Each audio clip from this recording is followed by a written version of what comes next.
حسبي ربي جل الله ما في قلبي. کل مرنا ہے، اللہ کے رسول کے سامنے پیش ہونا ہے، ان کی شفاعت کے بغیر کوئی راستہ نہیں، اس لیے اپنے چہرے کو سنت کے مطابق سجائیں، اور اس سے زیادہ خوبصورت چہرہ بغیر داڑھی کے نظر نہیں آئے گا۔ اگر آپ سمجھتے ہیں داڑھی کے بغیر زیادہ حسن ہے تو پھر سب سے حسین چہرہ میرے رسول کا تھا، آپ خود دیکھ لیں اس پہ داڑھی تھی یا نہیں۔ پھر ان نبیوں کے چہرے سب سے خوبصورت، اللہ قرآن میں کہتا ہے کہ حضرت موسیٰ اتنے کمال کے آدمی تھے کہ حضرت موسیٰ کے چہرے پر میں نے اپنی محبت کو پھینک دیا تھا، جو بھی موسیٰ کو دیکھتا تھا دیوانہ ہو جاتا تھا، کتنا خوبصورت آدمی ہے۔ فرعون جیسا خدائی کا دعوے دار جب موسیٰ اس بچے کو دیکھتا ہے اس کے بس میں بھی نہیں رہتا۔ آسیہ نے دیکھا، اس نے کہا ہم اس کو بیٹا بنائیں گے، ورنہ ان کے لیے بچوں کی کیا کمی ہے، پورے مصر میں بچے ہر گھر بھرا ہوا ہے، جس سے مرضی زبردستی چھین لیتے، لیکن ان کے دلوں میں یہی بچہ اترا ہے۔ اللہ کہتا ہے وجہ یہ ہے کہ میں نے موسیٰ کے چہرے پر اپنی محبت کو پھینک دیا تھا۔ اتنے حسین آدمی تھے حضرت موسیٰ، اور حضرت موسیٰ جب کھڑے ہوتے ان سے زیادہ خوبصورت کوئی بھی نظر نہیں آتا تھا، لیکن آپ دیکھ لیجئے ان کے چہرے پر داڑھی ہے۔ حضرت ہارون ان کے بھائی ہیں، قرآن کریم سورہ طٰہٰ میں ہے کہ ان کے چہرے پہ داڑھی ہے۔ دلیل کیا ہے؟ کئی لوگ کہتے ہیں جی داڑھی قرآن میں ہے، ہاں بھائی قرآن میں ہے، آپ قرآن پڑھیں تو آپ کو پتہ چلے۔ اور داڑھی ایک مٹھ واجب ہے، اس سے کم داڑھی نہیں شمار ہوگی، یہ بھی قرآن کریم میں ہے۔ وہ کیسے ہے؟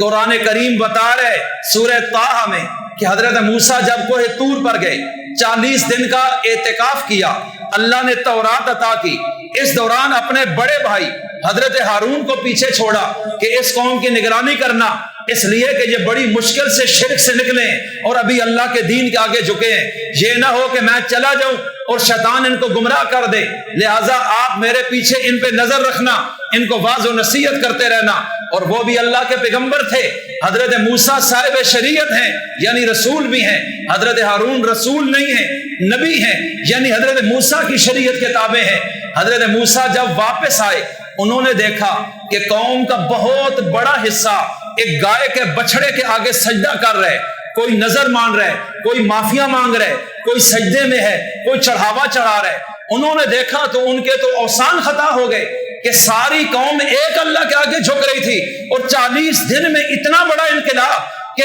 اس میں ہزاروں لوگ آج اس گائے کے بچڑے کے آگے، جو انہوں نے ایک زیور ڈال کر سامری نے بنایا تھا، اور حضرت جبریل کے پاؤں کی مٹی اس نے اس میں پھینکی تو وہ بولنے لگا، اس نے کہا یہ تمہارا خدا ہے۔ موسیٰ کس خدا کے پاس چلا گیا، خدا تو یہ ہے جو بول رہے، بس قوم آگے جھک گئی، کہا یہ اصلی خدا ہے۔ حضرت ہارون پیچھے روک رہے ہیں، قوم مان نہیں رہی، لیکن حضرت موسیٰ جب واپس آئے ان کے ہاتھ میں تورات کی تختیاں ہیں جو اللہ نے آسمانوں سے لکھی ہوئی اتاری ہیں کہ یہ لے کر جاؤ۔ انہوں نے جب آ کے یوں دیکھا قوم کو شرک کرتے، غصے میں آ کے تختیوں کو یوں پھینک دیا، حضرت ہارون کو پکڑ لیا، اپنے بھائی کو غصے میں کہنے لگے یہ قوم شرک کر رہی ہے، آپ نے ان کو قتل کیوں نہیں کیا، آپ نے ان کو زندہ کیسے رہنے دیا، یہ مرتد ہو چکے ہیں اور ان کو زندہ رہنے کا حق نہیں تھا، آپ نے شرک کو کیسے برداشت کیا۔ انہوں نے ان کے ذہن میں یہ تھا کہ حضرت ہارون غافر رہے اور قوم یہ کام کر گئی۔ اب حضرت موسیٰ کے اندر ایک اللہ کی محبت اور توحید کا ایک جذبہ ہوتا ہے نبی کے اندر، وہ شرک کو کبھی برداشت نہیں کرتے۔ یکدم حضرت ہارون آگے بڑھے، حضرت موسیٰ انہوں نے اپنے بھائی ہارون کا گریبان پکڑ لیا اور یکدم داڑھی کو بھی پکڑ لیا اور پکڑ کے زمین پہ ایسے گرایا، کہا کہ آپ کیوں غافر رہے۔ اب قرآن کریم کہہ رہے یکدم حضرت ہارون بولے یا ابن ام لا تاخذ بلحیتی ولا براسی، گریبان نہیں سر کے بالوں سے اور داڑھی کے بالوں سے پکڑا، یہ قرآن کریم کہہ رہے۔ اس وقت وہ کہنے لگے اے میری ماں کے بیٹے، یعنی یہ جملہ اس لیے بولا کہ بھائی کا غصہ ٹھنڈا ہو کہ میں اور یہ ایک ماں کے بیٹے ہیں، کہا اے میری ماں کے بیٹے لا تاخذ بلحیتی، میری داڑھی کو نہ پکڑیں، ولا براسی، میرے سر کے بالوں کو بھی نہ پکڑیں۔ میں بتاتا ہوں کہ میں کیوں اتنا زور نہیں دیا، انی خشیت ان تقول فرقت بین بنی اسرائیل، کہ مجھے ڈر تھا کہ اگر میں یہاں تلوار اٹھا لیتا اور قوم کے موحدین اور مجاہدین میرے ساتھ کھڑے ہو کے ان کو قتل کرتے، یہ 2 گروپ بن جاتے، اور آپ واپس آ کر کہتے میں ان کو ایک امت بنا کر گیا تھا اور تم نے ان کو 2 ٹکڑوں میں کیوں تبدیل کیا؟ تو میرے نزدیک یہ تھا کہ چلو شرک یہ کر رہے ہیں، آپ آئیں گے تو یہ کنٹرول ہو جائیں گے، لیکن اگر یہ 2 ٹکڑے ہو گئے تو پھر یہ کبھی ایک ہونا مشکل ہو جائے گا، اس لیے میں نے قتل والا راستہ نہیں اٹھایا۔ میرے نزدیک ان کا امت میں ایک بن کر رہنا یہ زیادہ اہم تھا اس مسئلے سے۔ حضرت ہارون موسیٰ کے اجتہاد میں یہ تھا کہ امت ایک تب رہے گی جب توحید اس کی بنیاد صحیح ہوگی، یہ تو امت رہی نہیں، یہ تو خارج ہو گئی ہے، اس لیے اب ان کو سنبھالنے سے کیا مسئلہ تھا؟ تو آپ کو تلوار اٹھانی چاہیے تھی۔ میں اس واقعے کی تفصیل میں نہیں جاتا، میں تو اتنا عرض کرتا ہوں